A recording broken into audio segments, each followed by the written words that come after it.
गाँव प्रथम थर वर्षा हेले माटी मार सुंदर बास्ना रे आम पेट पूरी उठी थाए।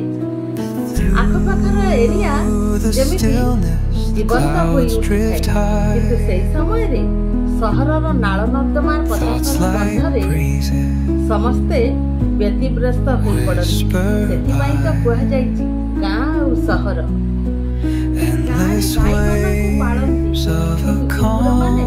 आवारा बुलुछन किंतु सहर रे कुकुर माननकु पाळंती।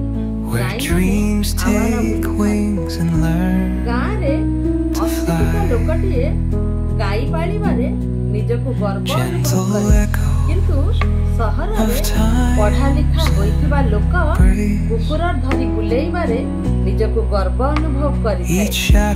बापा माँ छुआ सबुबेले अनाथाश्रम देखा मिले, किंतु बड़ लोकर बापा माने सबुबेले वृद्धाश्रम देखा मिले। मो कथा गुड़िक आपनकु केतेदूर भल लागुछि निहाती लाइक शेयर और कमेंट करबी। धन्यवाद।